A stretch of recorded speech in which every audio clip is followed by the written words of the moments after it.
And we are live. Welcome, everybody, to another episode of Watch Talk with the Punters. My name is Blue Shirt, and my partner in crime is the Iron Man of Watch Talk on YouTube, Thomas Burnett. Hello there, everyone. How are you doing? Good to see you all on Sunday. Yeah, I want to welcome everybody who's here so far. Our good friend Junior Johnson, underachieving watch collector. Maynard Joseph is just stopping by. And we got Neo. Welcome, Neo. Hi, Neo. How you doing, my friend? Uh-oh. Oh, got a bit of feedback there. A little audio difficulties. Audio problems. Hold on. Oh, yeah. There you go. We hear you Yeah, now. You're fine. Yeah. We got Wonder Watches. Our guest from last week, Ben. Welcome. Hi there, Ben. How you doing, my friend?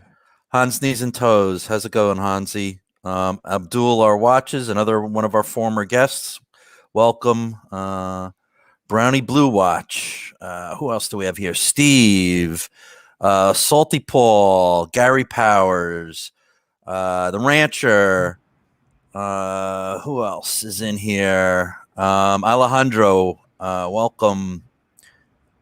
Steve, watch and pray. Guys, thank you all for joining us. We really appreciate it.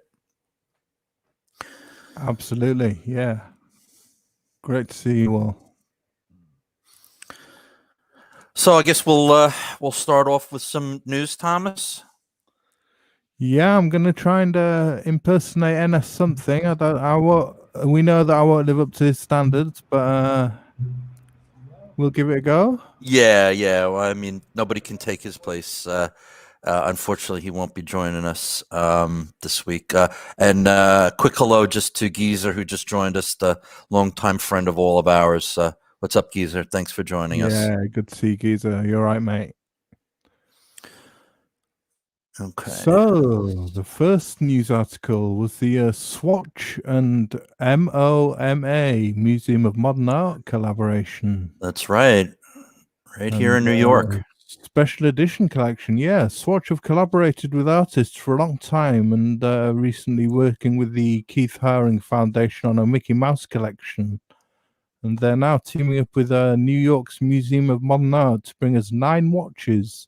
6 watches will be available globally, either singly or as a limited edition set, and with the rest being customizable via the Swatch times U platform, which is a customizable online platform.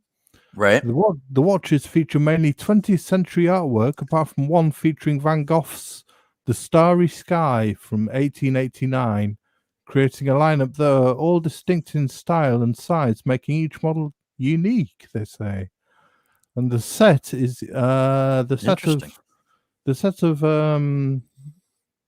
6 will be $7,000, or each 41 millimeter watch will be $700. Each 41 millimeter watch will be $100. Or you can get a 34 millimeter watch for $80, or the Swatch times U collaboration customizations will be $125. These are quartz watches with a 30-meter water resistance and a silicon strap. So quite interesting with the obviously artistically customized styles, as we have come to know and love from Swatch. They're doing their thing, and we can see that. Awesome. You think they're awful, Neo? No, awesome. I love them. Awesome. I was gonna say, Neo. I bet you this is right up your alley, because I love these. Yeah, that's what I thought. They're different. Very Swatch. Have like some new Disney ones that are out too, like black and white Disney. It's like one of those where you can move your watch over the Disney patterns and see them. Yeah, I think this is so cool. Yeah, right. So we got 34 millimeters and 41, Thomas? Yeah, that's correct. Yeah, 2 sizes. Okay. 30 meters water resistant. They're quartz. Simple two-hander. And silicone.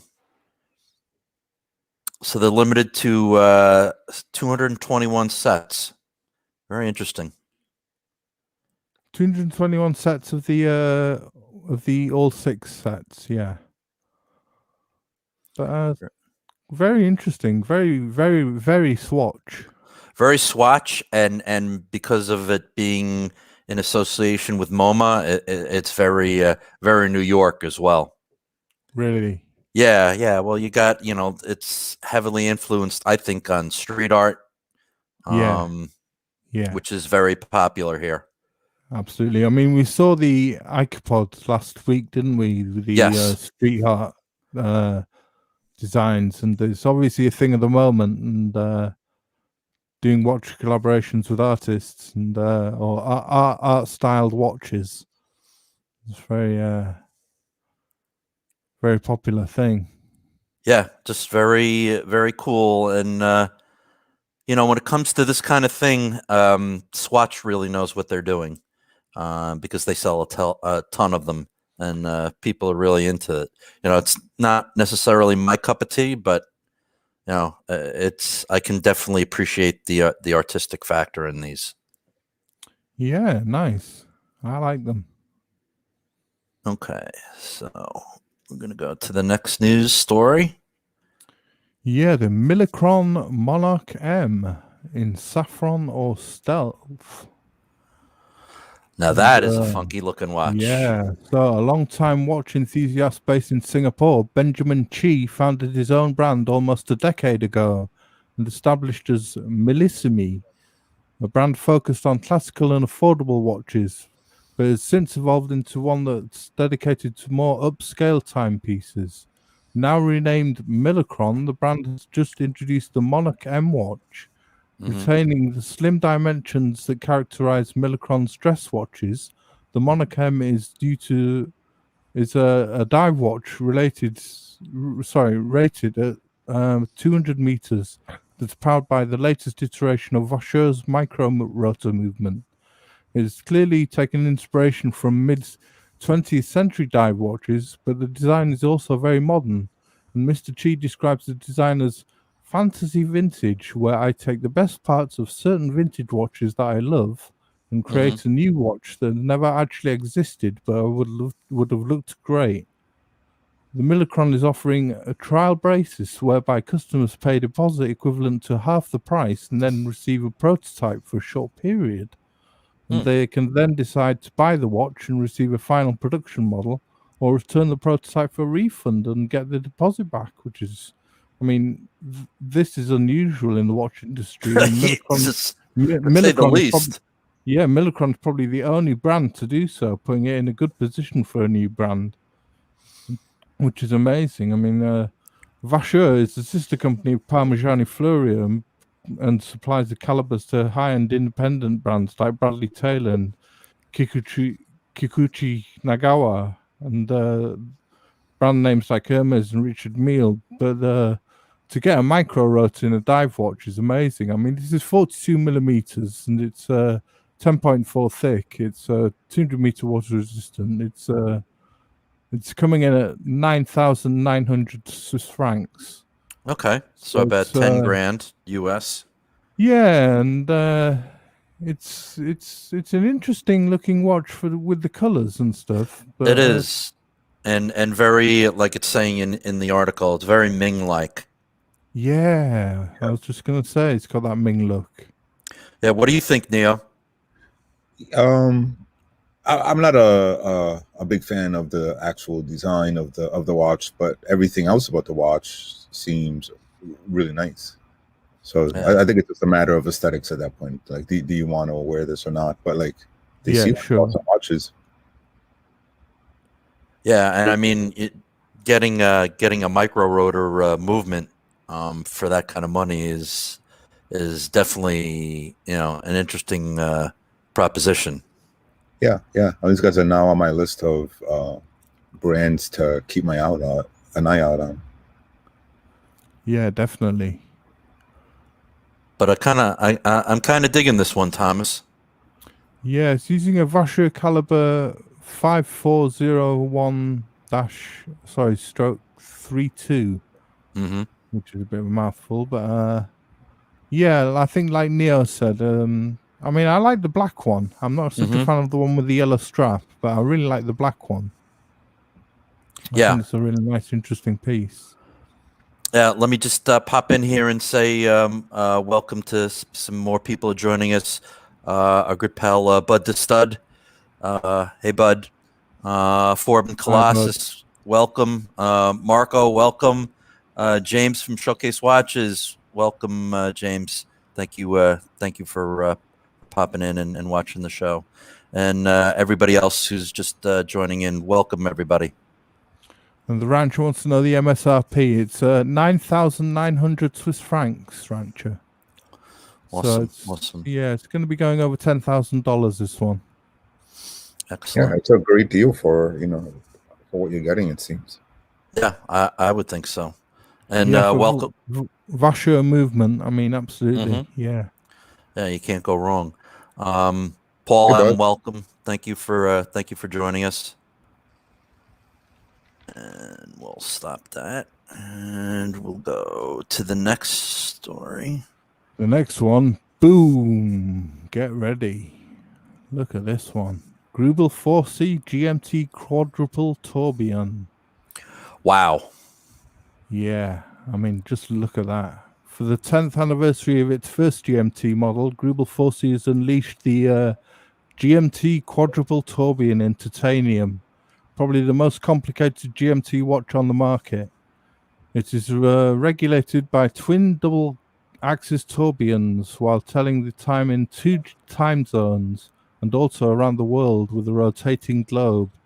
Originally launched in white gold, it's now available in titanium. So this is a 46.5 millimeters wide. It's 17.45 thick. So it's a pretty thick beast. Yeah, chunky monkey for sure. But look what you're getting.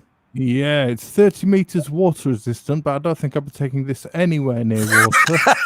No, not even washing your hands with this No. Titanium case, as I say, and it's got hours, minutes, seconds, GMT, world time, day-night indicator, and quadruple tourbillons. And they're making 11 pieces of this watch, and it's priced at 760,000 Swiss francs. A mere bag of shekels. So yeah, you're paying for it.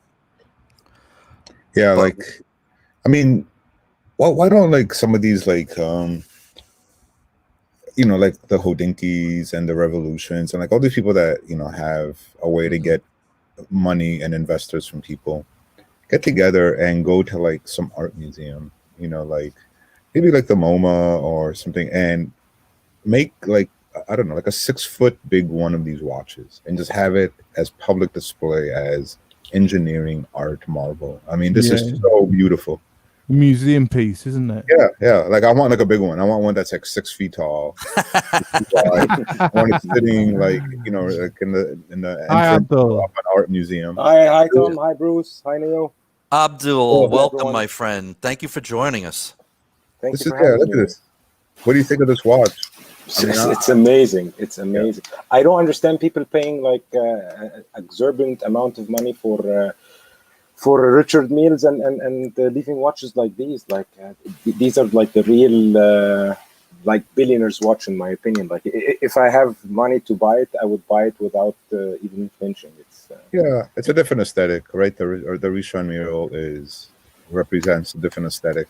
It represents wealth. More sporty, yes, exactly. Yes, it represents Formula One, more sporty, more. Yeah, this is definitely showcasing engineering, and I had, and I've told you guys before, I had the opportunity of being at Watch Time New York a couple of times, and I was with Bill Sanders, and he was interviewing Stephen Forsey, and Bill was asking why they do certain things, and they do things. They like to challenge themselves. They like to do things that are really difficult to do, and it just shows in their watches. I know James Arthur has a couple of these, and they're just they're engineering marvels. And besides being beautiful timepieces, you just got to be impressed. Yeah, I mean, I think James has one of the Greubel Forsey Earths. Mm-hmm. Yeah, it's just it was his Grail he got last year, and just a fascinating watch. Amazing. Yeah, we got a couple more friends who've joined us. McLovin, Rajiv, Marajay, welcome, guys. Thanks for joining us, and for watching. James Con 11 too. Welcome. Good to see you. So we done with this one, Thomas? There's enough room on that bezel where they could put diamonds and get like some rap song written about this watch. See, that's one thing you can count on Greubel Forsey for. They will. Well, I don't know if they'll never do it, but they'll keep it tasteful. Yeah. They're not blinging out their watches. They're not Richard Mille. That is correct.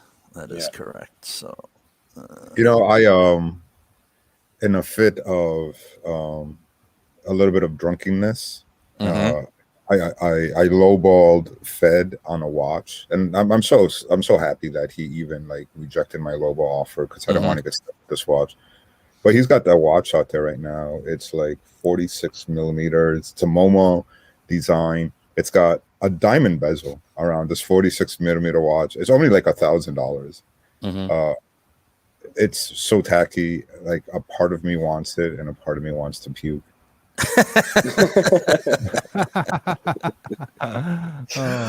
Awesome. Go to Delray Watch. Look up the MoMA design. You can't miss 46 millimeter diamond bezel. Oh my god! Like wow. All right, Thomas. We're moving on to Grand Seiko. Grand Seiko Masterpiece Spring Drive 8-day jewelry watch 140th anniversary. That was a bit of a mouthful. Yeah, indeed. Yeah, so having unveiled a watch with diamonds and blue sapphires last year that sold out quickly, Grand Seiko have now announced this jewelry watch for the 140th anniversary. And last year's model was the first highly jeweled mechanical men's watch from Grand Seiko or Seiko in 2 or 3 decades. And this model is equally impressive. At 43 millimeters, it's one of the biggest watches that Grand Seiko makes, and surely the heaviest. It is Zaratu polished and has a brilliant cut diamond set into the crown. And this is 43 millimeters. It's 13.5 thick, 100 meters water resistance. But again, I wouldn't be taking this anywhere near water. Correct. Green mother of pearl dial, platinum case, set with 97 diamonds, totaling 2.23 carats, and 24 green garnets. Caliber 9R01 hand-wound spring drive movement, 8 days power reserve, that's 192 hours. And they're making 15 pieces of this with a price tag of $185,000. Wowzers. So you got to be a big Grand Seiko fan or big jewelry fan to get one of these. That's definitely something. 43 mils. A diamond on the crown. Yeah, diamond on the crown. It certainly is. Crown. Green's my least favorite color, but I love everything else about this. Yeah, as everybody who watches our channel knows, I'm not the biggest Grand Seiko fan, nor am I a big blinged out kind of guy with lots of diamonds and stuff, but this is kind of good looking. I quite like it, to be honest with you. I like it. Yeah. What are you thinking, Abdul? It doesn't look so much show off like a typical diamond or like a typical diamond watch like you normally. Maybe because on the case it's just nothing at all. It's just smooth finish, and the diamonds are set in a really nice way, different shape, different colors. It looks really classy, to be honest. Yeah. It has some design cues that are reminiscent of Hublot, but done far more tastefully than most Hublot. And I don't dislike all of Hublot. But this is more tasteful. I like this. I agree. I just want to welcome ID Guy. Good to see you, my friend, and a big welcome to Watches and Giggles, Chris, who's been feeling under the weather. See you, Chris, but is on a hopefully speedy road to recovery. Chris, we're all saying a big prayer for you and pulling for you. Hopefully, you make a speedy recovery. So it's good to see you, Chris. Anybody who hasn't done so already, Chris has a great channel. It's Watches and Giggles. Please subscribe to it. We're all anticipating to find out which watch you reward yourself with for recovering from COVID. Yeah. Treat yourself. Absolutely, my friend. Exactly. And Eric Bell, good to see you. Fries with Mayo. Rashawn, Chaz from the Berg. Welcome, guys. Thanks for dropping by. Yeah, great to see you all. Okay, so we're going to stop that. What do we got next on the hit parade there? We've got Thomas? the last one, which is the Arboris by Mikhail Goncharov. Easy for you to say. Yeah. Yeah, conceived by Russian watch journalist Mikhail Goncharov and executed with the help of watchmaker Maxim Sushkov, the Arboris is a simple but smart take on the 24-hour time display. The watch evolved from an idea of Mr. Goncharov's, which combined a novel time display along with the design elements from the Jewish faith. It is imaginative how it conveys the time, but also surprisingly straightforward mechanically. As a result, it is notably affordable, starting at about $2,700 for the steel version. The Arboris gets its name from the symbol used for the minute hand, which is an ancient symbol of life and renewal that is represented by a serpent or dragon consuming its own tail, forming a circle or figure of 8. The eye of the serpent was inlaid with a tiny piece of metal taken from a missile from Iron Dome, the air defense system employed by Israel to protect against the short-range rockets. Mr. Goncharov describes the tiny missile fragment as a protective talisman within the watch. The Eliat, the stone that the dial is made from, is also a national stone of Israel that is named after the city where it once mined. And the caseback is embossed with a representation of the third temple, an inbuilt place of worship that's important to the Jewish faith. So it's a big watch if you're Jewish here, with a jump hour and this Arboris serpent. So, but an unusual watch, just this serpent's hand for the minute and the jump hour at the top. Interesting. With Very interesting. On the back. And the dial made of this this stone, the Eliat stone. Yeah, usually I'm not a fan of stuff like this, but I kind of like this watch. It's interesting, isn't it? It is. Quite an interesting one. Jump hours aren't always my favorite kind of watch, but this has got an interesting story behind it.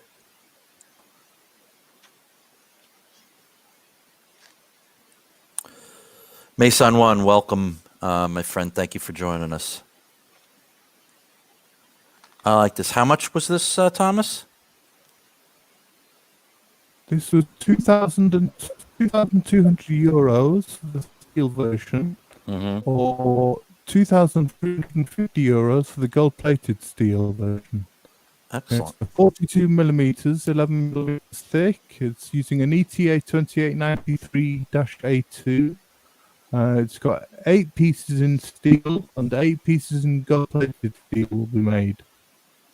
So it's pretty limited. Artisan watch. Very interesting. Very interesting. I like it. What do you think, Neo?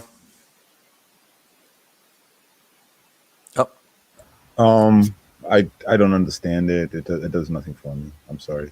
Okay. Hey. It's just not my cup of tea. Gotcha.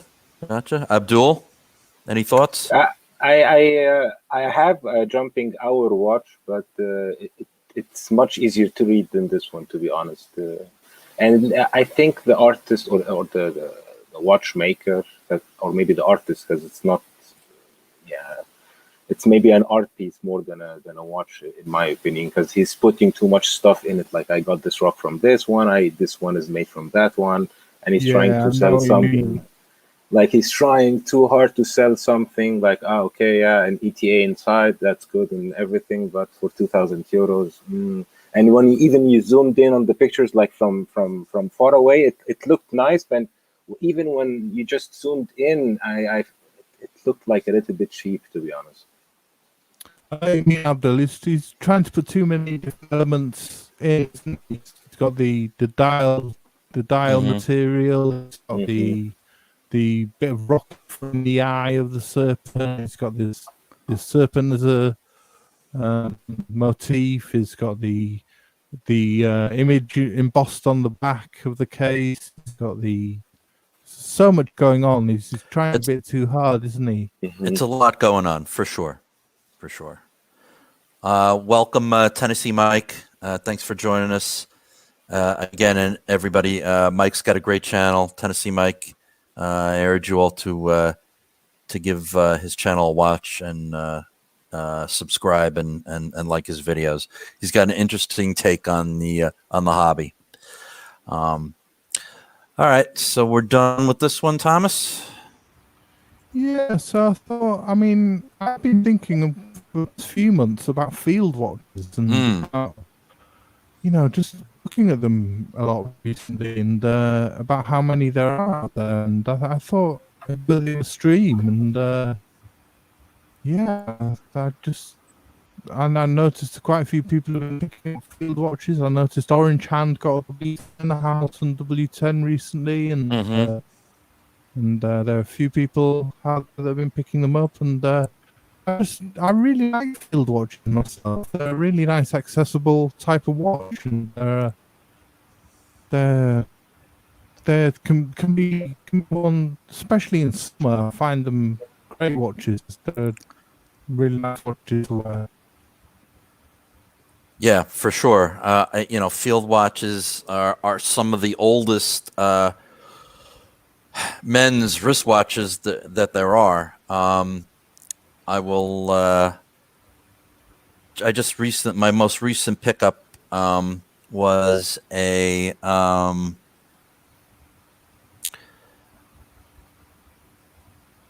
Timex field watch homage. It's quartz. Nice. And it's on a nice thin bund strap. The leather is very comfortable. It's not really bronze, but it for what it is, without spending big bucks. I mean, this was $85. This watch, right? Yeah. And it's a nice homage to the first field watches were pocket watches that had lugs soldered onto them and were put on straps, because when you were in the trench, you couldn't really pick up, take a pocket watch out of your coat and see what time it is, especially when they were synchronizing, attacks and stuff like that. So that's really something like this is a nice homage to really the first field watch. I know Vario came out with a mechanical trench watch homage, which was really interesting, and I was considering picking that up, but I figured, for $85 you can't go wrong. So. Yeah, I mean, field watch is great whether they're worn with a service uniform, formal dress, or t-shirt and jeans, aren't they? I mean, they can go with any attire. Exactly. I always think of field watches as a lot like pornography. I can't always describe it, but and I think a lot of us have different ideas about field watches. But I think also lately in the industry, there's a lot of people who come up with these sort of like 100-meter kind of nondescript watches, and they're like, oh, it's obviously a field watch. It's 100 meters. It must be a field watch. It can't be a diver. So I think field watches in some ways suffer these days, but I do have some very strict ideas in my own mind of what field watch is. And for me, like if it doesn't have the seconds there, if I can't clearly see seconds, then it's not a field watch. Yeah. James, welcome. Hey, Hi, Bruce, James. how you doing? Hi, James. Hey, Thomas. Hey, Abdul, Neil. Hello. Hi, James. How you all doing? Pretty Good. Yeah. Welcome. Please do not swim, or please do not get in a hot shower with your new Speedy. Please, just don't do it. Yeah, How are you all doing? congratulations, You all right? James. We're good. I was just going to show, I just showed my my little cheapy Timex trench watch homage that I'm actually wearing now, which was the granddaddy of all field watches. But I wanted to just share a picture of an original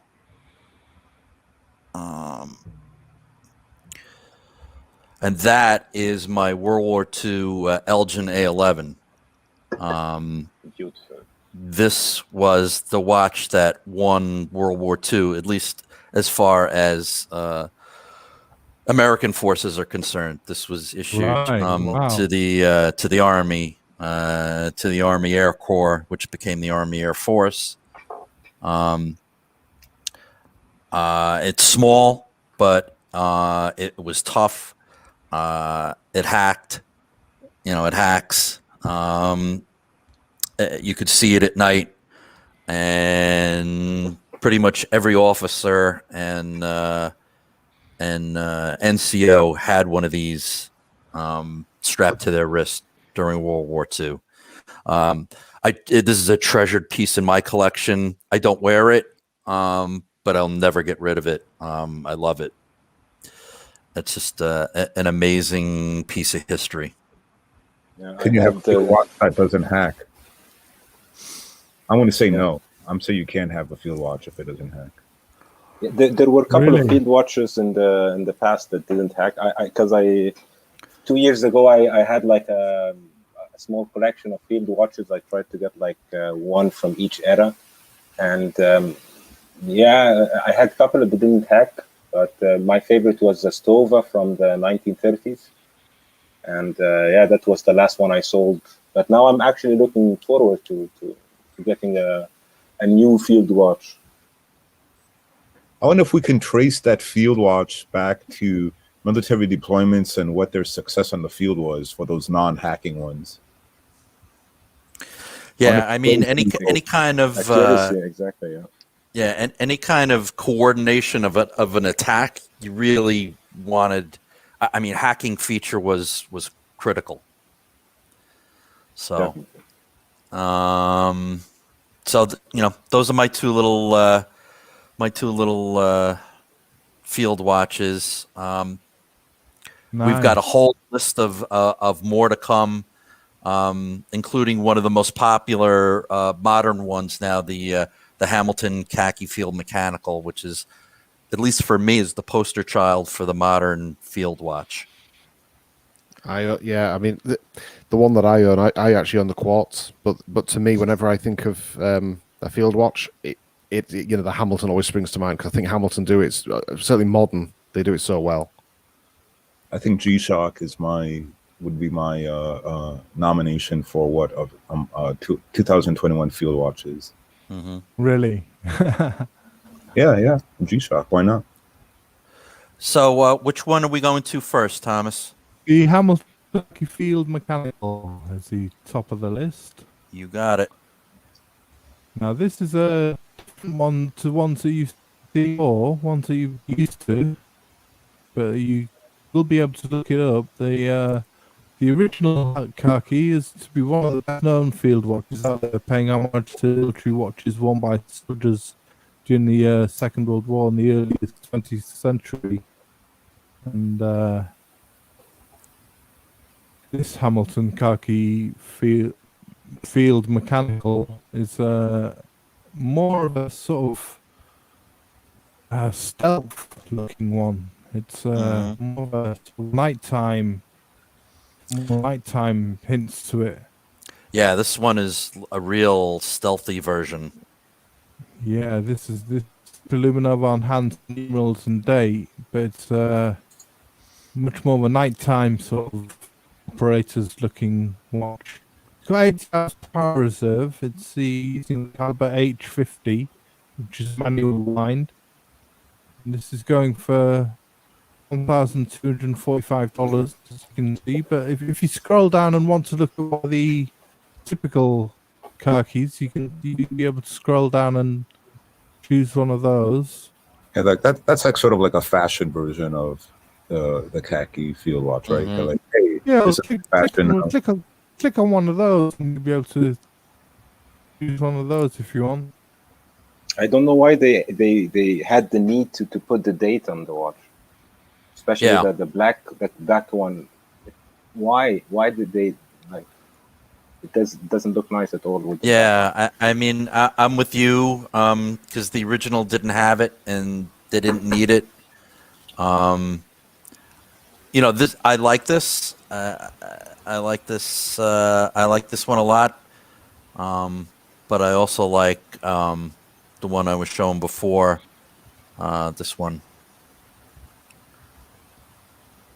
Like to be honest, Nomos makes a better field watch for me from their club campus watches. It's not a field watch, but at least it has a 100-meter water resistant. It's legible, it's rugged, and it's the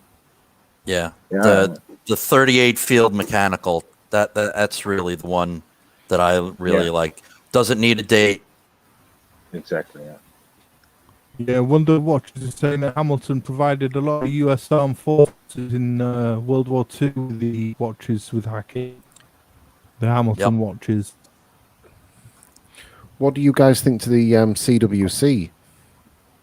The CWC ones, do you like those? Oh, brilliant! I've got one of those coming up later on. Yeah, I love CWC. Have a watch company. Yeah, the Great British brand. They are. It is lovely watches. And they were issued from 1972 until 1980, or it issued the Fat Boy. No, not the Fat Boy, the Miller. And then they did the Fat Boy, which was a quartz one, in 1918, about 2008, I think. And they've done some great watches. Cabot Watch Company, and the Special Boat Service watch. Yes, have you looked into them, James? Have you looked into them much? No, to be honest with you, a chap that works for me, he wears one to work, and he wears it in the workshop every day, and he uses it like it's like a proper tool watch. You know, he bangs it about. He doesn't really care about it. It is just his one and only watch that he just bangs about in, and it looks so cool on the NATO strap. It just works so well. Yeah, lovely. All right, so we'll stop that. And we will move. So, Merci were the next brand.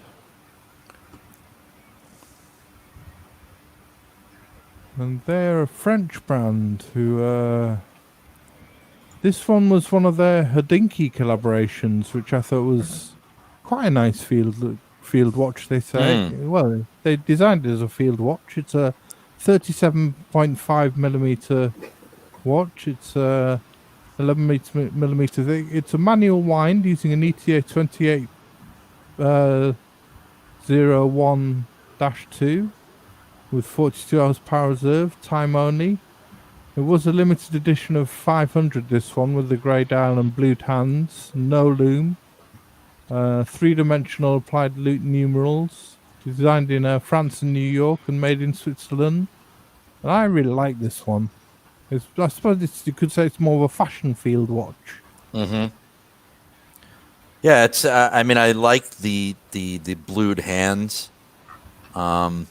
The dial doesn't have a lot of contrast, but for my old eyes, but I'm definitely digging the hands, and it's nice and thin. It's interesting looking, and you can't argue. What is this? 500 euros, so it's about $650. So not bad. What do you guys think? It's having a contrast to be a field watch in my mind, but it definitely has field watch aesthetics, and it looks nice in that regard. Yeah, I was thinking the same thing. It's not a field watch in my eyes because the contrast is not there, but it looks really nice. And for 500 euros, you get an ETA inside. Yeah, that's pretty nice. But I guess it's sold out, right? No, still available. No. Oh, okay. Yeah. It still says add to cart. That's still there. Wow. Okay. Yeah. So I welcome some guys who've joined us. Our good friend Mark P, Ron the Shrink. Welcome, guys. Hotsy, welcome. Everybody who's joining us, thank you so much for tuning in. Mason, the question is: the Explorer 1 a field watch? Yes, I would say it's a field watch, the Explorer 1, but I haven't included that one. But a lot of articles that had field watches in them were saying the Explorer 1. But yeah. As being a former owner of one, I would have to agree. It is a field watch, and as a brand new owner of one, what do you think, James? I would 100% agree. I think the Explorer 1 it's just one of those watches that it's a slow burn watch, but it's just tool watch through and through. And in my opinion, it's Rolex's last proper tool watch. But yeah, I mean, as far as field watches go, I would 100% put the Explorer 1 as a field watch, definitely. So, do you want to skip to the next one, Blue Shirt? Yeah, absolutely.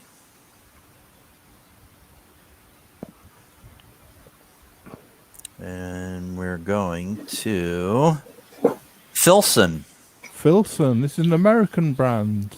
You find that a lot of these watches are from American companies. I mean, Hamilton was American. Correct. Mercy was French, but this is going back to America. This is a Filson field watch. It's a simple quarter Arabic dial in a steel case with a screw-down crown, made in the USA. 41 millimeters, 14 thick, 22 lug width. It's 100 meters water resistant, using a precision quartz movement. And it's got that sort of Panerai look, hasn't it, with those quartz Arabics? But it's I quite like it. It's a bit very different from the Hamilton look of a field watch, but it is. Yeah, this is definitely from the aesthetic of their fashion brand, right? Filson makes clothing. They're like an apparel type company. Right? Oh, are they? Okay, I wasn't. Really? Ah. Yeah. Like if you're a hunter, you probably own some Filson gear to keep you warm as you're waiting for that deer to come.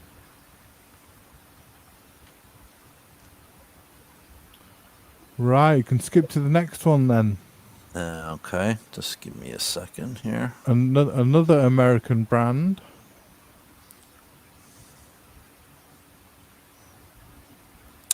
Which one are we going to?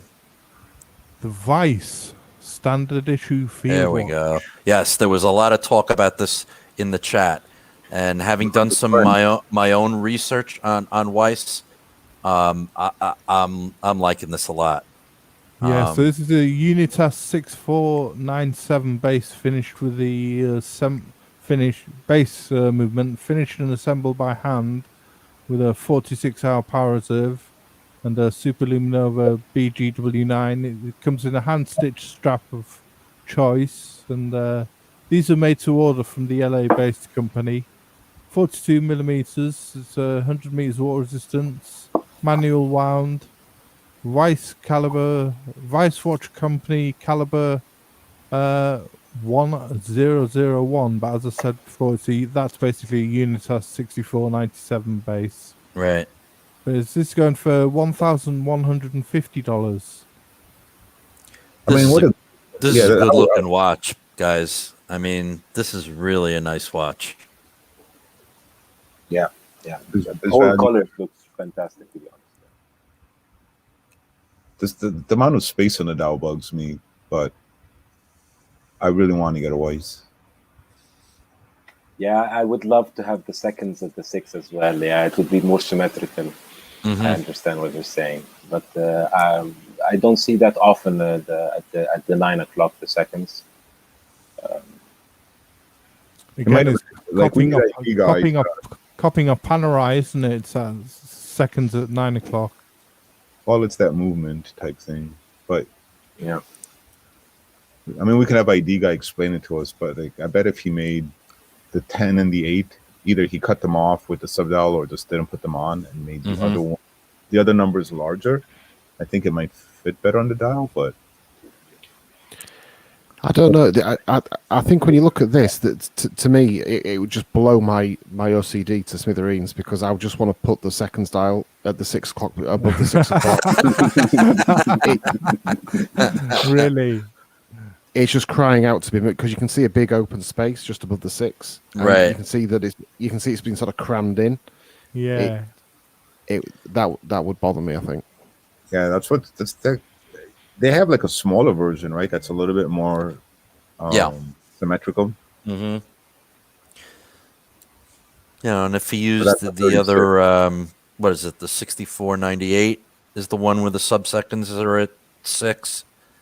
Yeah, the ranch was saying that too in the dial, in the chat. So, and I just want to say big shout out and welcome to Flippin' Zippo. How's it going, Flippin'? Yeah, how you doing, Zippo? Good Hey, to see you Flippin'. here. hey, Flippin. We should also give a shout out to Hans's new girlfriend, Julie. Okay. Oh, hi, Julie. Hi, Julie. Yeah, so move on from the Weiss. I see ID guy. ID guy's just put in the chat. He agrees the subdial should be at the 6. Yeah, so there you go, James. You're not alone. Yeah. There's not only me that's OCD. Yeah. So we move on to the Mitch Mason, Thomas. Yeah, Mitch Mason Chronicle.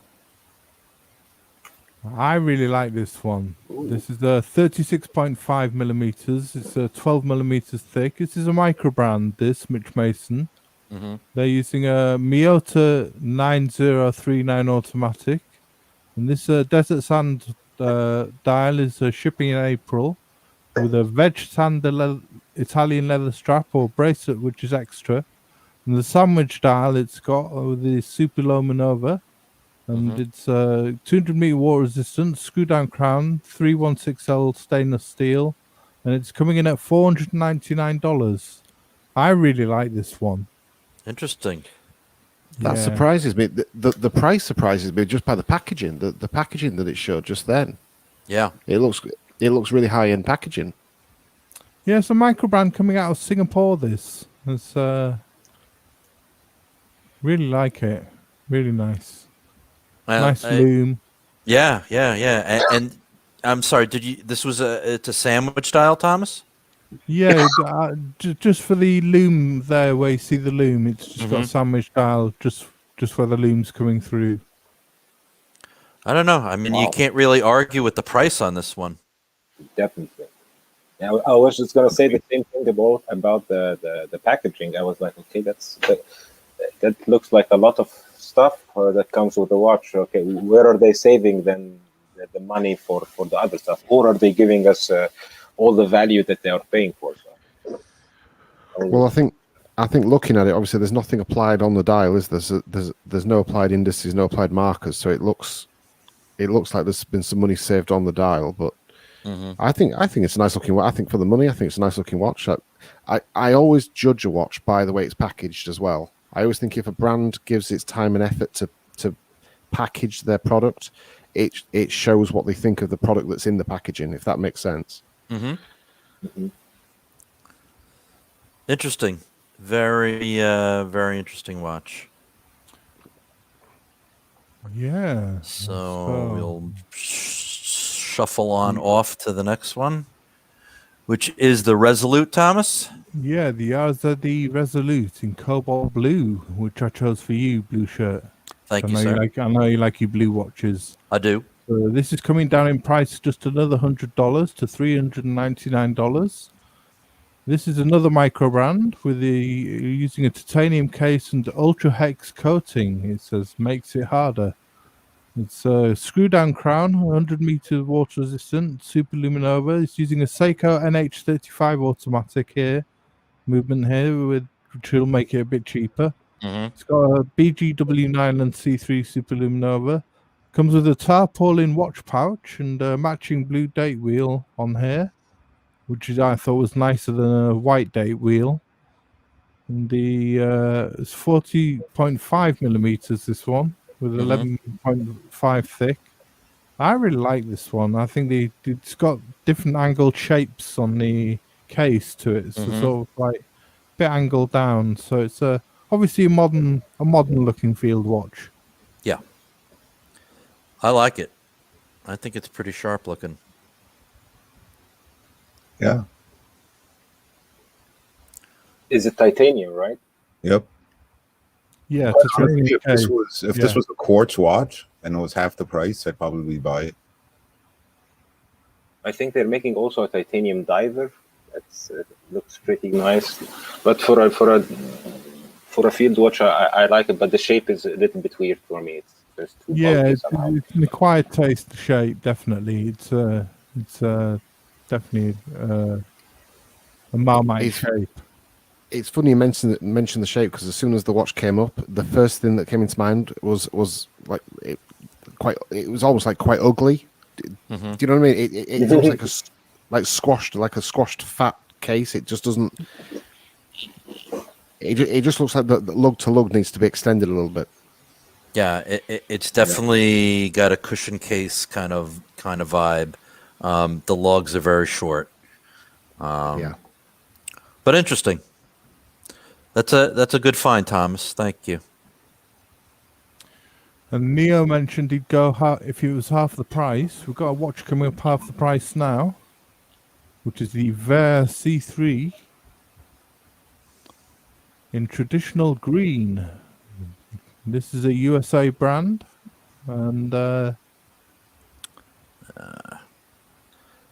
we don't feel lucky. There we go. The link that you posted didn't come up, Thomas. So I just it said page couldn't be found. So I clicked on this one. Yeah. So these are the Vaer watches. These are nice field watches that they do. That you can see, this is very Hamilton khaki-esque. These are an American company. They're using a Ronda 763 quartz and with a 40-month battery. Hacking seconds, American assembly, and $199, 36 millimeters. For the money, like you can't really argue with it. You can't, can you?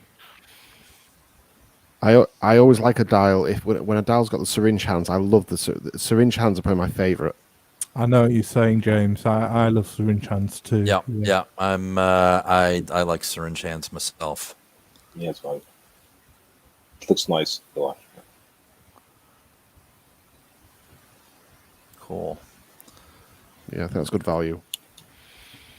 So, where are we now? Hello, Jean-Claude Weaver. Hey, JCB, welcome. Hi, JCB. Good to see you. Probably early in the morning for you there. Yeah, for sure it is. I mean, really early in the morning. Just getting up.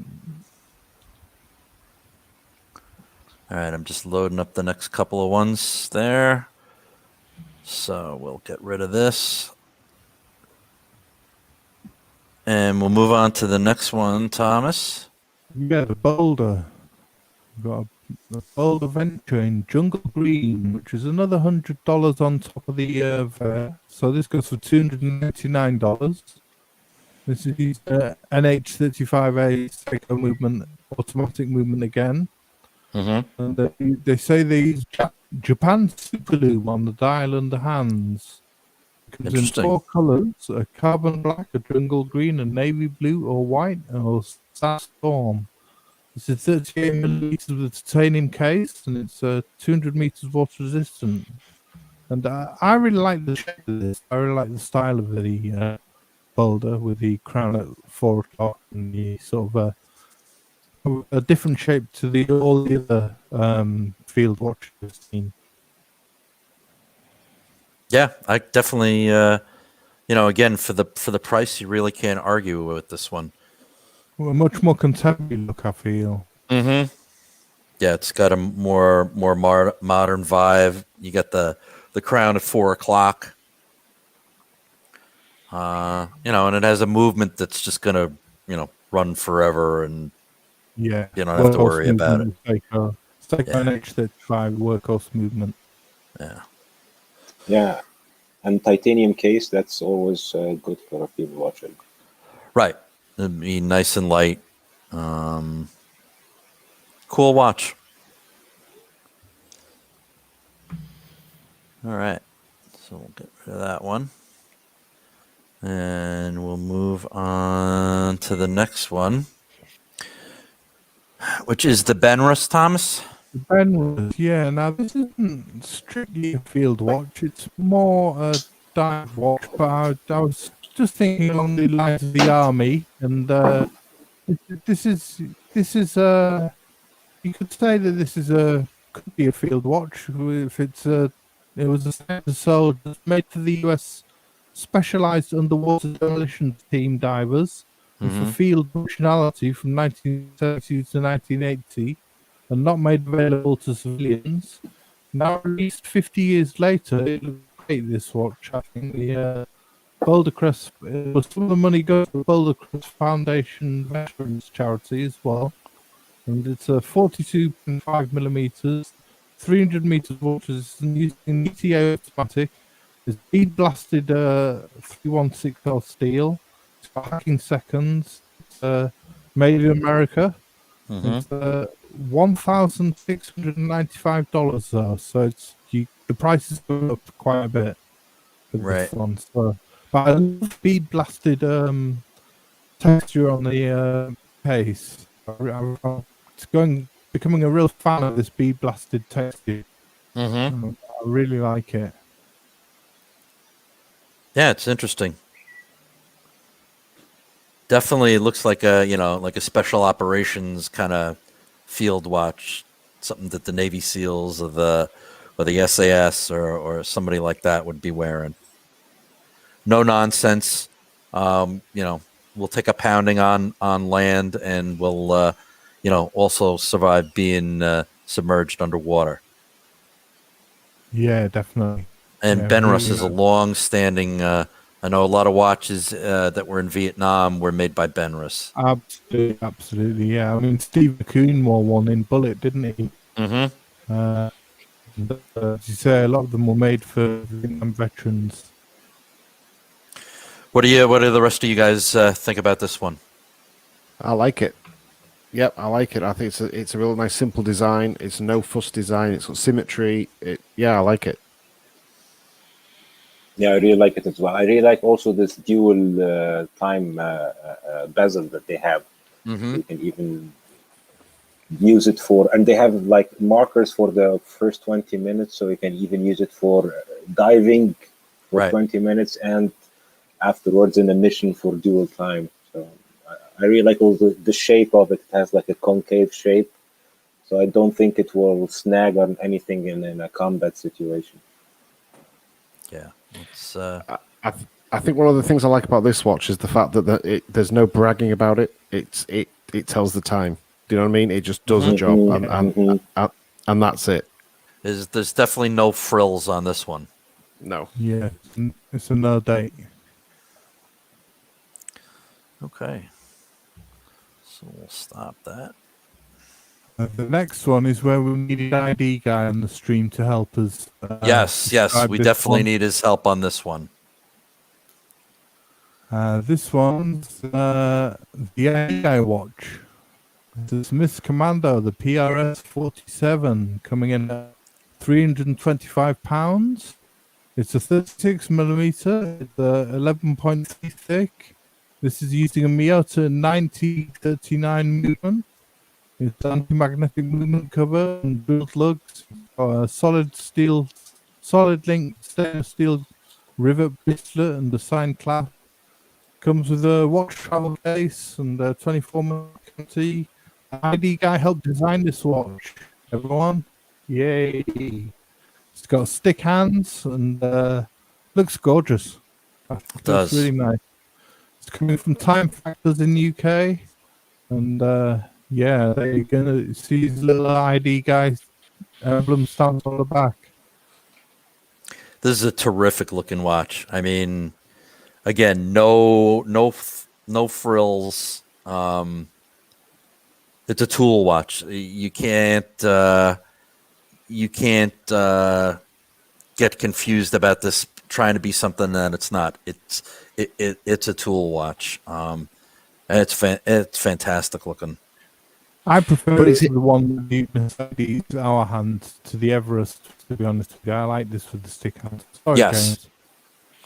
I find it fascinating that ID guy can co-design this, and yet he's not a fan of the Explorer. You know, after the video he did, you know, when he was saying that the Explorer wasn't what he was hoping it would be. Mm-hmm. Because when I look at this, I immediately see Rolex Explorer 1016. Right. Yes. It's just beautiful. It is. Yeah, I mean, the 1016 was a classic field watch as well, I would say. You know, it was absolutely. Yeah, 100%. Yeah. So is this still available, or did this sell out? I think it's sold out, but Eddie will be working on more watches for this, more of this model to bring They out. send an email, but every time I try to go and get one, they tend to sell out very quick. Well, you got an ID guy. You got to get Eddie to crank up the factory, and you got to get more of these out there, because I was sorry I missed out on one. That's a great looking watch. At the end of the day, for £325, you've got a watch that from 10 yards is a 1016. Mm-hmm. Absolutely, Mm-hmm. James. Mhm. Yeah, For 325 quid, it's a bargain. yeah. I mean, those numerals just look gorgeous, don't they? They do. Really, really nice. Okay. So we're gonna leave the Smiths. Another version of the 1016. We all love the 1016, and what next one is probably the nearest we can get to it, I think.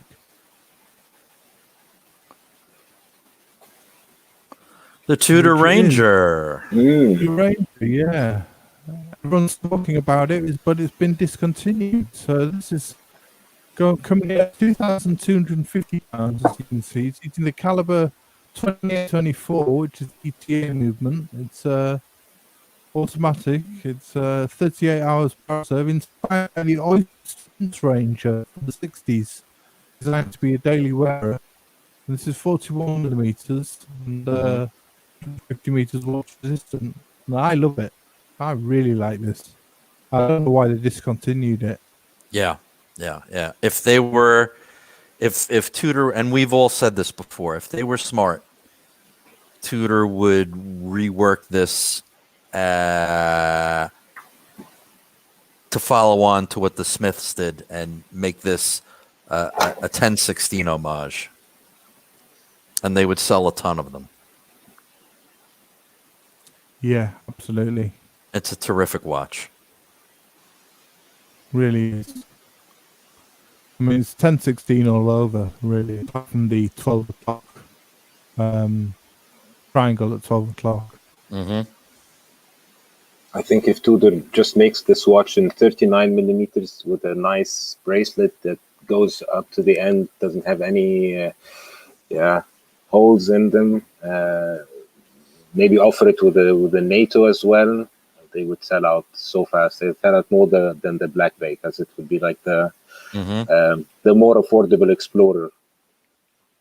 Exactly, Abdul. Exactly. And Ben, the watch is the same. The hour hand out on this is like spear like hour hand, but I don't mind it. I think it doesn't look too bad.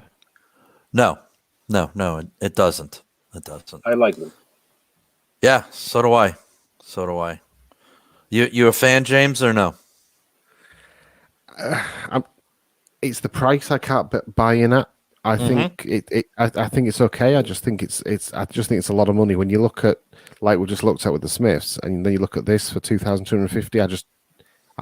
I'm not agree. I think Tudor's a great brand. I just don't think this particular watch is up there. Do you know what I mean? I think it's an example of how Tudor are heavily reliant on the Black Bay line, and if you take the Black Bay away from them, I don't think they do particularly fantastic watches beyond the Black Bay. But I think I'm probably one of the few. I think there's some people that love them, some people that hate them. I'm neither. I'm sort of just on the fence with them. I own the Black Bay 58 Blue. I've had the Black Bay GMT. I just find that particular watch, I think, is a lot of money for what you're getting. Do you think Tudor have to have snowflake hands on all watches then? I mean, the watches that I prefer of Tudor all have snowflake. You see, I've argued that the Pelagos is probably one of the finest dive watches ever made. It's a proper, it's a proper tool watch. Yeah, I agree with you there. I mean, with the squared off indices and matching the snowflake hand, it really NS something's got one of those, and right, it really is a cracking watch. Yeah. All right, moving on. Yeah, go to the Serica, California. The Serica 4512 wristwatch, waterproof, California. Which I love this watch. Yeah, California dial and a bullet bracelet. Full arrow hand. It's automatic using an STP-1-11 movement. 45 hours power reserve. It's got this gorgeous Anglais bracelet, which is a 3-1 steel. It's super luminova on the hand, 100 water resistant. This is coming in at €690, and I absolutely love it. I think it's gorgeous. Yeah, I agree. I think that's a very interesting watch. Yeah, really very nice. interesting. 37.7 meters and 11.3 thick. But it's a gorgeous looking watch. Really nice. I think I really respect it for. I respect it for the fact that it's its own thing. It's not trying to be anything else. I really like it. Yeah, I mean it's definitely its own thing. With the arrow hour hand, the California dial, the bullet bracelet, unguarded crown. The French brand Serica. Yeah, it's a lovely watch. I really like this. Yeah, not bad. 37.7, so just under 38 mil. Got an STP movement. 200 meters of water resistance. And you really can't argue with that, can you? No, not at all. I'm a sucker for California dial anyway, so... I have a California dial in the Nomos. It's very nice. Really? This one is really nice. I like that they have this different kind of bracelet. It does put them a bit apart from the others. Yeah, for sure. And Bud's saying he thinks it's a good looking watch. I agree.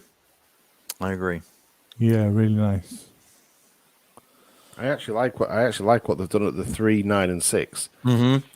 How they sort of squared it off. I think that weirdly works. I think it's so weird. I think it's so weird. It's attractive. Yeah, I mean they took different elements from different watches and threw it all together, and that doesn't always work. A lot of companies try and do that, but this one kind of works. Yeah. Yeah, really nice. Okay. So the next one we go down in price again to $229 on the next one, which is the Radia Dossi.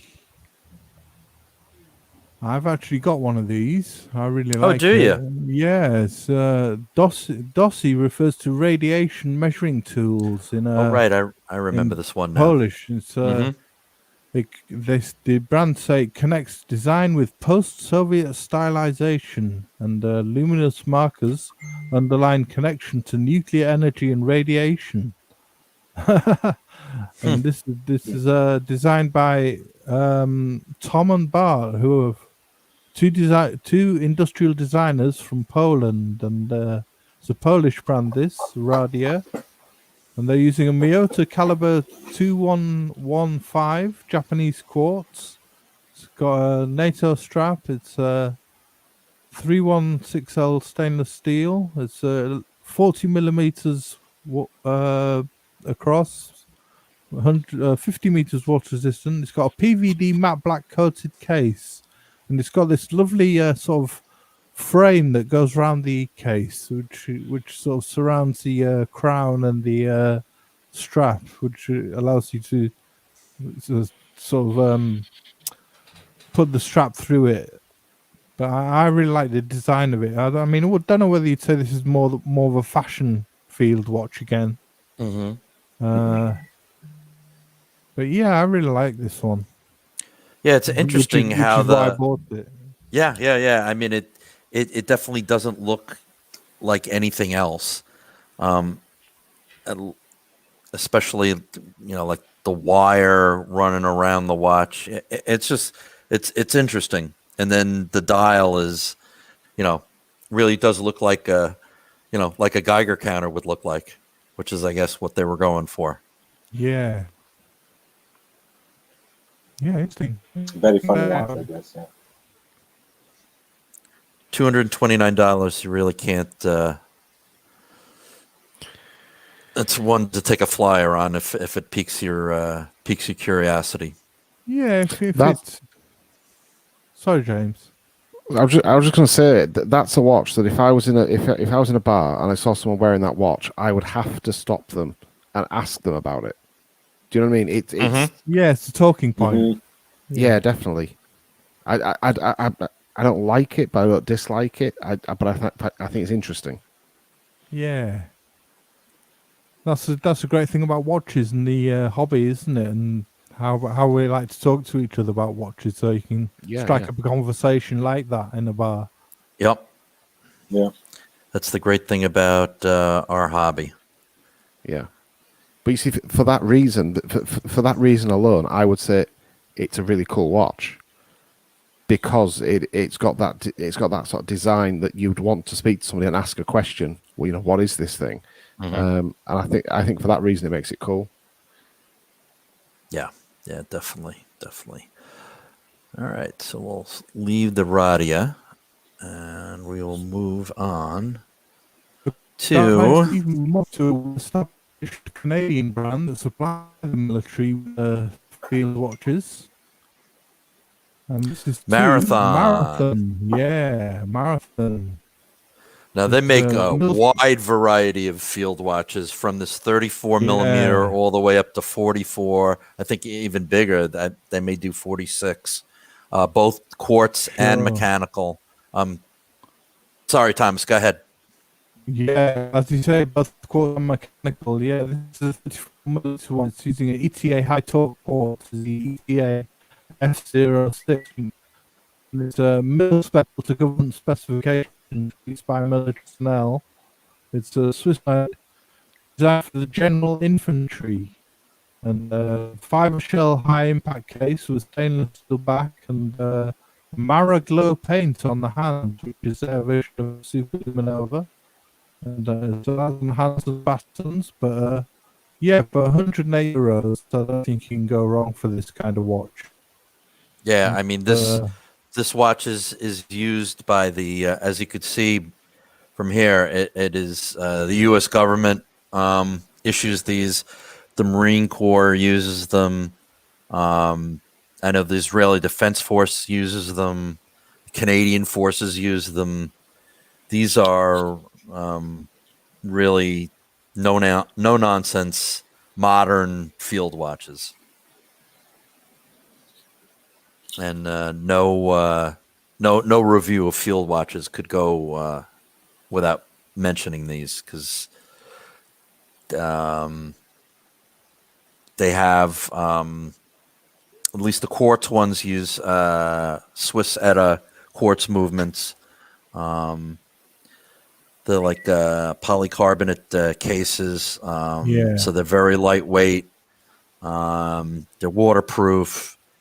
They have the ballistic nylon straps, which are very light, very comfortable, and these watches are gonna take a beating. And like Plot Gorn says, quartz is a must for military. I think it's for a lot of military watches. I think the hand wound movement has gone now, and it's quartz is a must for the us. Is more reliable, and don't have to worry about winding it up or anything like that. You know, just it carries on going. Yeah, it's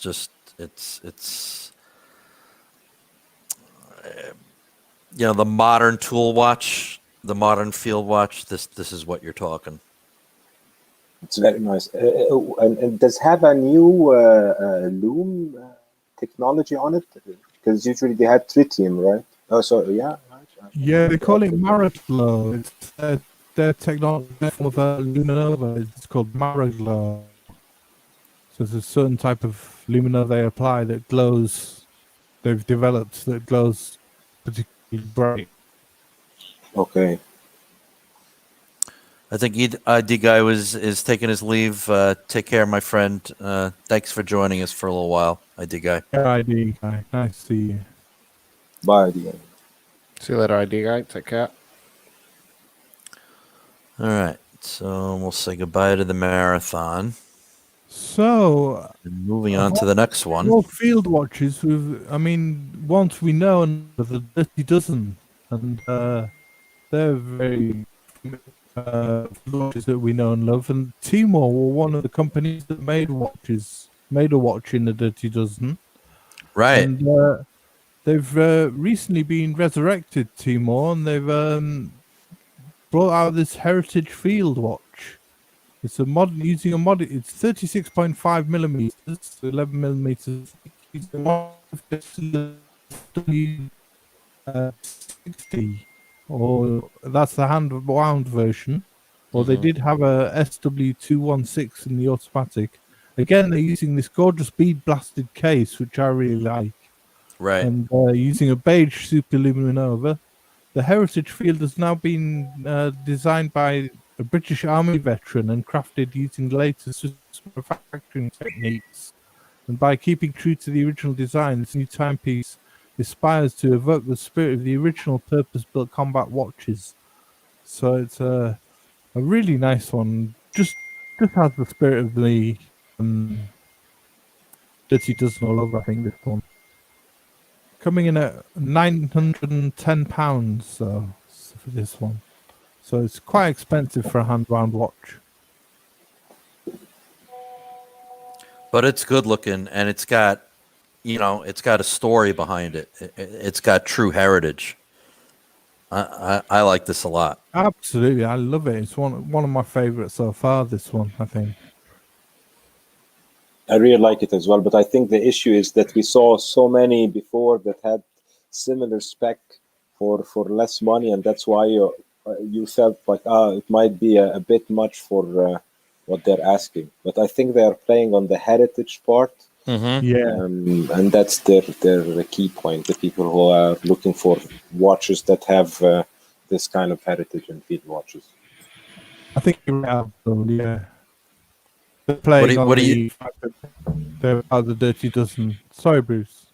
No. I was going to say, James, what are your thoughts on the Dirty Dozen watches and this heritage model?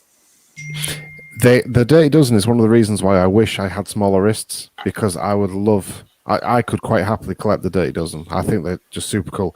I think this particular one, though, I think going back to that point before, is they're trading on the past. That they're charging the money because they can, because of the heritage.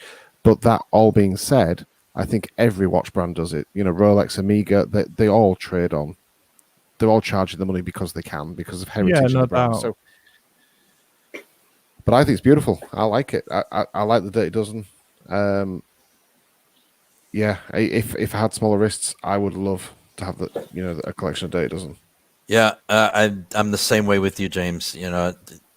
36 is just a little bit too small, and like 34, and but I can appreciate for what these watches are. Yeah. They're not cheap. Some of them, especially, the last couple that we saw, but it's very classic. Yeah. And if you want to have something that you can actually wear and enjoy and not worry about, as opposed to owning an original Dirty Dozen, which you're really gonna want to, you'd want to baby something like that. This is a great alternative. Definitely. Yeah. All right. Listen, guys, I'm gonna have to shoot off. All right. Thank you thank so you much very for joining us, James. We really No, appreciate it. No, thank you for having me on. Do you want to just see? Do you want to just see which bringing up the CWC watch next? Just tell Sure. us. Oh, which, okay. Yeah. Just tell us which one is the one that the person at work has. It's I've already looked before. It's the CWC Melor 72. Yeah. So if you can go to that one on the top left. Top left. That's it. Yeah, that's the Top one. left. Just click on that one. There we go. Yeah, tribute to the first watch that Ray Mello, the founder of CWC, made for the Ministry of Defence, issued to the Army and the RAF. This 38mm tonneau case. This is 11mm thick. It's 42 lug to lug. Uses a Solita SW210 hand-wound movement with hacking. And the Hess-like crystal, broad arrow, and the T markings on the dial as per the original. This is £449, and I love it. What do you think of this then, James? I absolutely love it. When you see this in the wild, when you see it on somebody's wrist, it just pops. It really does. I mean, I love this watch. I think it's a really, really cool little watch. But I think is this what is it? Is this 36 mil? I think it's 38 millimeters. 38. Yeah. So again, for me, it's a little bit on the small side, but I love it. Yeah, it's a good looking watch. I just think it's got Tool Watch written all over it. Yeah. I think what appeals to me is because I see him working in the factory. I see him wearing this watch. He's not babying it. He's just wearing it. He's just getting bashed about, and it's got some patina to it. It just looks awesome. Lovely. Yeah, it's nice. All right, thank you so much for joining us, James. Thanks, We James. really appreciate Take it. care, James. Just one thing to say, guys, just because obviously there's a few people in the chat. The Amiga Speedmaster, the rumors that are going around about it being sharp, complete BS. It's not. So I'm just putting it out there because I see in the forums and I see people on YouTube saying about it, how sharp the case is. It's not a thing. So Really? I just wanted to put it out there so that everyone knows. It's not sharp. I can understand why people think it is. But when you actually try and cut anything, or if you try and dig your finger in or anything, it's not sharp. All I would say is it's very, very well very, very well precisely machined, but it's not sharp. So I just want just to add it to the news. That's Right. Well, we appreciate it, and congratulations. Yeah. No bother at all. Congrats, James. Well, thanks very much, guys. Enjoy the rest of your weekend, and I will. I'll catch you later. You too. All Take right. care, James. Take care, Take James. care. Easy. Take care. Bye-bye. All right. Yeah. So we're down to the last two here, Thomas. Yeah, we can't have a field watch without a Seiko. And this is, of course, the Alpinist, which is There we go. The poster well-known- child of Japanese field watches. Absolutely. Created originally for Japanese mountaineers in 1959, the Alpinist has been going a long, long time. And this Alpinist was originally launched in 2008 for the Japanese market and then upgraded in 2020 for the global Prospects range. This is a 39.5mm one, 200 meter water resistant steel case, fixed bezel, and it's automatic with the green dial. Nice green dial on it. This one with the gold printing and the that handset, and you got the compass, inner rotating compass. It's absolutely. It's an interesting watch. Coming in at £650 here. This is the. I wish they'd have made that date wheel green. Yes, that would have been so color much matched. nicer. Yeah, I agree, Thomas. Totally agree on that. I think on the original it was the same color. I have the SARB 17. Yeah, it didn't have the Cyclops and the same color, I guess. Yeah, mm-hmm. But still, it's a good looking watch. It is. It is, and I know these ones have been going up in price. Yeah, but I have never owned one. I thought about purchasing one of these a couple of times, just never pulled the trigger. But definitely a classic field watch. Yeah, definitely. Very popular as well. Very popular watch. Yes. And I know that they have a newer version now with different colors and they just released the revival one, didn't they? The original 1959 one, and also a reinvention one, which was $3,000 on a bund strap, I think. Yeah, and Forbin Colossus is mentioning the our friends over at Houdinki got their mitts on this and put out a limited edition blue version that sold out within minutes. That was popular a couple of years ago. An interesting watch, no doubt. Yeah. So, I mean, I know we had a diver's style watch with the Benrus, and I know that field watches aren't just land, but also sea and air. So I chucked in a little more of a pilot style watch, which I thought was a field watch as well with this last one. A Zinn. The Zinn 856. A bit more pilot style, but this is using a Sellita SW300-1 self-winding and hacking, and again it's got that gorgeous bead blasted case, the stainless steel case, which I'm loving. Waterproof to 20 bar, matte black dial with luminescent color. This is a 40mm, 11mm thick, and 20mm lug width, and I love it. Yeah, really nice. It's on the bracelet, it's €1,930, or it's €1,630 on the leather strap. But I love it on the leather strap, to be honest with you, more than the bracelet. I agree with you, Thomas. I'd like this a lot better on the strap than I do the bracelet. Me as well. I think I wouldn't wear this watch on the strap as well. I would put it on a NATO or a leather strap. It's a really nice one. Yeah, it's just a classic, and I know they do versions of this watch that are UTC. Sinn is a very interesting brand. They're no frills. Their cases are hardened submarine steel. They have a lot of cool technology in them. And they're just an interesting brand. Damasco is another similar brand that does this style watch. Eventually, I think I'd like to add one of these to my collection.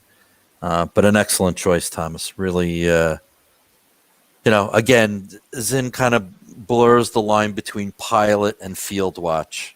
Yeah, true. Yeah. I think they're the ultimate tool watch at the end of the day. If you have a watch that you can swim with, go in the air with, or do whatever with, and then that's the perfect tool watch, I guess. I agree, Abdul. Yeah, I think you're right. Well, Ben from Wonder Watches he's egging me on to do it, to add one.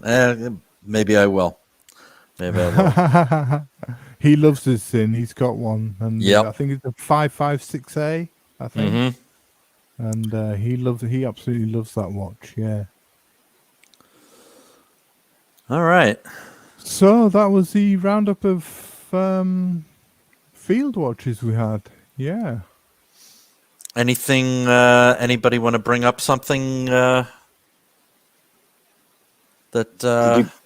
Did you guys see the new Nomos releases? They released a new club campus in olive color. In my opinion, it's actually like a more elegant field watch because it's 100-meter water. 200, I guess, the new one. Automatic screw down crown. It does look quite nice. Did any of you see it? No, I haven't. No, I haven't seen that, Abdul. No, I have to look it up. Can you bring that up, Bruce? Lucia? Yeah, we can try for it. Nomos Club Campus. Yeah, club campus. They released like 3 new colors. The olive one is the one that struck my attention, to be honest. And they have like a new also bracelet, which is quite nice. It has like individual links.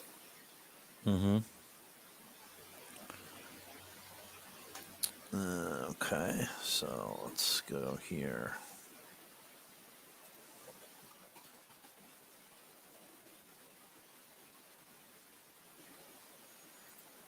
Club automatic, yeah. Ah, right. Yeah, that's the older one. I think the new one is called Club automatic. That looks like a California dial on that one. It does. It does. Okay, Yeah, let me see if I can pull up another one. Club Campus Automatic. They made like a limited edition, 175 pieces for each color. And they had like black, blue, and olive. Okay. Let's see. Can you get the link in there? No, it's pulling up the same thing. I sent you the link in the chat. Oh, great. Thank you. That helps a lot. Okay.